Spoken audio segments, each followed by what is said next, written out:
भगवान को अगर आपको पुत्र रूप में पाना है तो जरूर सुने ये कहानी। भगवान को पुत्र में पाने के लिए कैसी योग्यता होनी चाहिए, इस संबंध में भगवान श्री कृष्ण ने संसार की स्त्रियों को शिक्षा देते हुए वो कहते हैं, जगत की स्त्रियों देखो, यदि तुम में से कोई मुझ परब्रह्म पुरुषोत्तम को अपना पुत्र बनाना चाहे तो मैं पुत्र भी बन सकता हूँ। परंतु पुत्र बनाकर कैसे प्यार किया जाता है, कैसे वात्सल भाव से मुझे भजा जाता है, इसकी शिक्षा तुम्हें माता यशोदा से लेनी होगी। एक दिन की बात है, यशोदा माता घर के आवश्यक काम में लगी हुई थी और बाल कृष्ण माँ की गोद में चढ़ने के लिए मचल रहे थे। माता ने कुछ ध्यान नहीं दिया। इस पर खींचकर बाल कृष्ण रोने लगे और आंगन में लौटने लगे। उसी समय देवर्षि नारद भगवान श्री कृष्ण की बाल लीलाओं को देखने के लिए वहां आए। उन्होंने देखा समस्त जगत के स्वामी सच्चिदानंद भगवान श्री कृष्ण माता की गोद में चढ़ने के लिए जमीन पर पड़े रो रहे हैं। इस दृश्य को देखकर देवर्षि नारद गदगद हो गए और यशोदा माता को पुकार कर कहने लगे, यशोदे, तेरा भाग्य सौभाग्य महान है। क्या कहूँ, न जाने तूने पिछले जन्मों में तीर्थों में जा जाकर कितने महान पुण्य किए हैं। अरे जिस विश्वपति, विशिष्टा, विश्वरूप, विश्वाधर भगवान की कृपा को इंद्र, ब्रह्मा, शिव नहीं प्राप्त कर सकते, वही परिपूर्ण ब्रह्मा आज तेरी गोद में चढ़ने के लिए जमीन पर पड़ा लौट रहा है। नंद और यशोदा को भगवान श्री कृष्ण के माता पिता बनने का सौभाग्य क्यों प्राप्त हुआ? तो इसके पीछे उनके पूर्व जन्म के एक पुण्य कर्म की कथा इस प्रकार है। भगवान को पुत्र बनाने के लिए मनुष्य में कैसी योग्यता होनी चाहिए, तो इस कहानी से जानेंगे। प्राचीन काल में एक ब्राह्मण दंपति जंगल में कुटिया बनाकर रहते थे। उनकी कुटिया किसी देव मंदिर के समान विल्व, चंपा, जवा, कुसुम, तुलसी आदि वृक्षों से ढकी रहती थी। पति का नाम था द्रोण और पत्नी का नाम था धरा देवी। दोनों भगवान के परम भक्त थे और सदैव ठाकुर जी की सेवा पूजा में मग्न रहते थे। द्रोण भिक्षा मांगकर लाते तो धरा देवी भोजन तैयार करती। पति को भोजन कराने के बाद कुछ शेष रहता तो खा लेती, अन्यथा पानी पीकर ही संतोष कर लेती थी। एक बार द्रोण भिक्षा मांगने के लिए गए। धरा देवी झोपड़ी में अकेली थी। उसी समय एक युवक अपने वृद्ध माता पिता को लेकर वहां आया और धरा देवी से बोला, मेरे माता पिता भूखे हैं, इन्हें खाने के लिए कुछ दीजिए। धरा देवी ने कहा, मेरे पति भिक्षा लेने गए हैं, अभी आते होंगे। उनके आने पर मैं आप सबको भोजन कराऊंगी। अभी यहाँ कुशासन और जल ग्रहण कीजिए। देववश उस दिन द्रोण को भिक्षा लेकर आने में देर हो गई।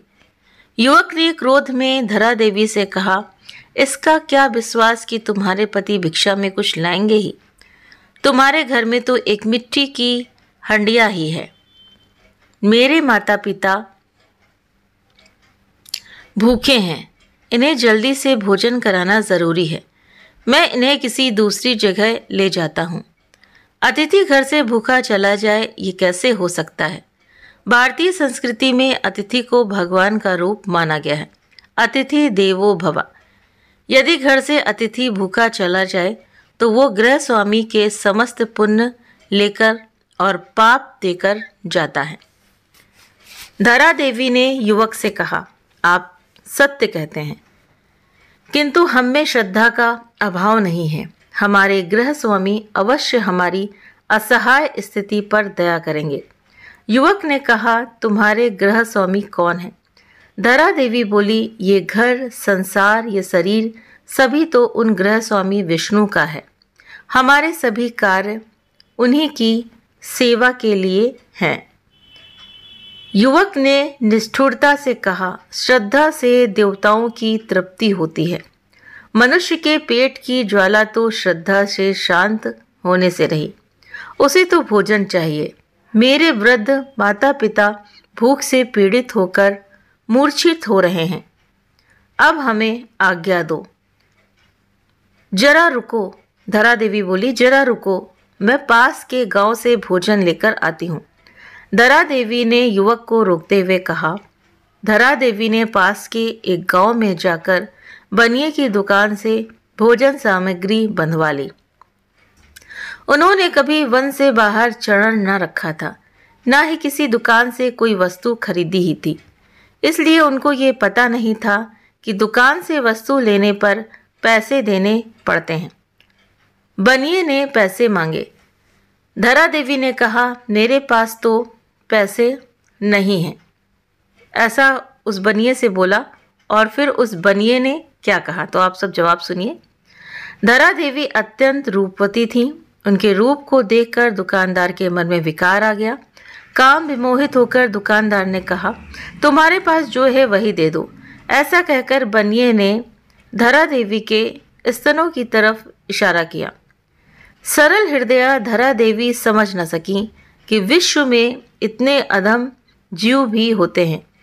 जिस हृदय में साक्षात नारायण निवास करते हैं, उसमें ऐसा कुत्सित विचार भी आ सकता है। माता के पास ईश्वर के उपहार स्वरूप दुग्ध रूपी अमृत कलश है, जिनकी पवित्रतम अमृत रूपी दुग्ध धारा से अबोध शिशुओं का पोषण होता है। अतिथि नारायण रूप होता है। अतः मैं अपने नारायण और अतिथि दोनों की सेवा के लिए कुछ भी करूंगी, ऐसा धरा देवी ने सोचा। ऐसा विचार कर धरा देवी ने दुकान पर गुड़ आदि काटने की तीखी छुरी जो वहां पर रखी थी, उससे अपने दोनों स्तन काटकर बनिए को दे दिए और भोजन सामग्री लेकर कुटिया की ओर चल दी। ये दृश्य देखकर जो दुकानदार था वो वहां पर मूर्छित हो गया।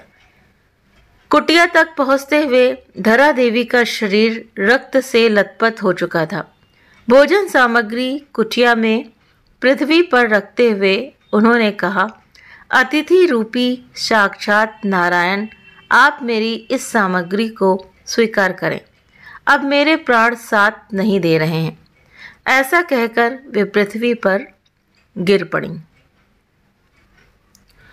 ये क्या, ऐसा लगा कुटिया में सहस्त्रों सूर्य एक साथ उदय हो गए हों।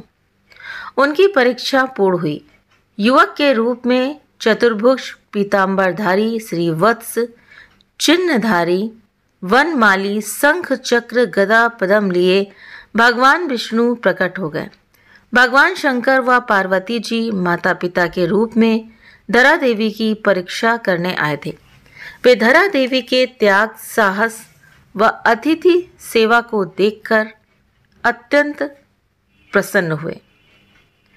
भगवान विष्णु ने कहा, धरा, तुमने हमारे भोजन के लिए अपने स्तनों का त्याग किया है। मैंने स्वीकार किया उनको।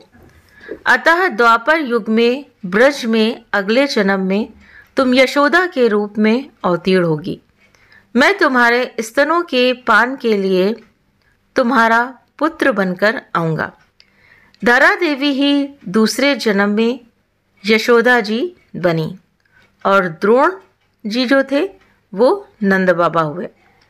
भक्ति में भगवान को बांधने की और उन्हें पुत्र तक बनाने की शक्ति होती है। श्रीमद् भागवत गीता के 10वें अध्याय के 9वें और 20वें श्लोक के अनुसार मुक्तिदाता भगवान से जो कृपा प्रसाद यशोदा मैया को मिला, वैसा ना ब्रह्मा जी को, ना शंकर जी को, ना ही अर्धांगिनी लक्ष्मी जी को भी कभी प्राप्त हुआ। तो ये सौभाग्य प्राप्त हुआ धरा देवी को, जो कि वो यशोदा जी बनी और जो द्रोण जी थे तो वो नंद बाबा बने। तो भगवान भक्तों की परीक्षा लेते हैं, लेकिन उनका जो कष्ट है वो भी सहते हैं। जैसा कि धरा देवी ने क्या किया कि अपने दोनों स्तनों को काटकर भगवान के लिए, यानी कि जो उनके अतिथि थे, उनको उन्होंने भोजन कराने के लिए जो सामग्री लाई, तो भगवान इससे प्रसन्न हुए।